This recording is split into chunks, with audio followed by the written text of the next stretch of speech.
I'm Ed Wagner, owner of Barnello Vineyard and Winery, and we're launching a series of videos called Vine to Wine. We're in Tualatin, Oregon, part of the Willamette Valley AVA, and our plan is over the next 6 months to issue a number of videos that takes you down the trip from me going from a hobbyist of making wine to making a decision to plant a vineyard and now making a wine that we're selling commercially.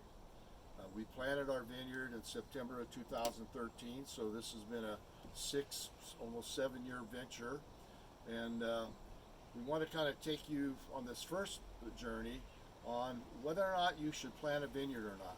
It's a big decision, and there's a lot of expense involved, and every book and every article I read basically said don't do it. Of course, I did it anyway, and it is a lot of work, but there's also a lot of great satisfaction. Our vineyard is a very small boutique vineyard. We have 400 vines, 250 are Pinot Noir, and the other 150 are Chardonnay. And we've just been releasing our 2018 and also some 2019 wines recently. So I'm going to take you down to the vineyard, and we're going to go over some of the critical decisions that you need to take when thinking about planting a vineyard. I know that this is not going to be for everybody, but what transpired in the early days of making the wine is that the most expensive part of making wine, when you don't have your own grapes, of course, is buying the grapes. At that time in 2012, grapes were going for about $1.60 a pound. And when you consider it takes 3 to 4 pounds of grapes to make a bottle of wine, you can start getting up to $6, $7 a bottle per wine, and that does include your glass, your corks, your closures, and your labels. And so after a lot of hard decision making, we did decide to go ahead and plant the vineyard. And we have 16 rows, and they average in length from 100 feet to 250 feet. Now, one of the first critical decisions in deciding if you're going to plant a vineyard or not is to see what the local geography lends itself to the best kind of grapes. You want to plant grapes that are relative to your region, and also hopefully grapes that you like to drink the wine.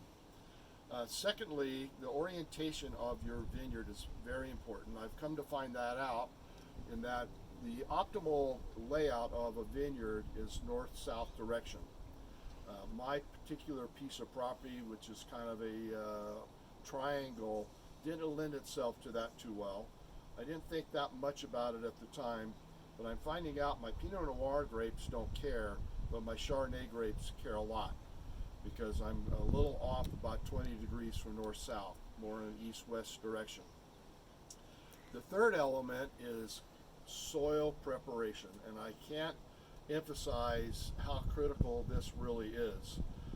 We had an open field here, used to be a field for horses, and we stripped the lawn. It was all ground cover, and we stripped paths about 3 feet wide, and we took what's called a ripper, which is basically a steel bar that attaches to the back of a tractor, and we ran 3 or 4 passes 2 feet deep to break up the loam and the clay.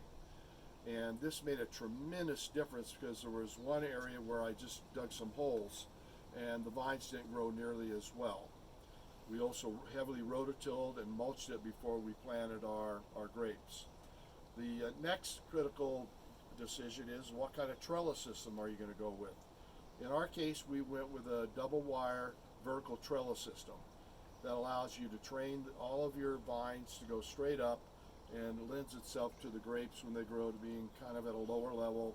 That makes it easier for harvest.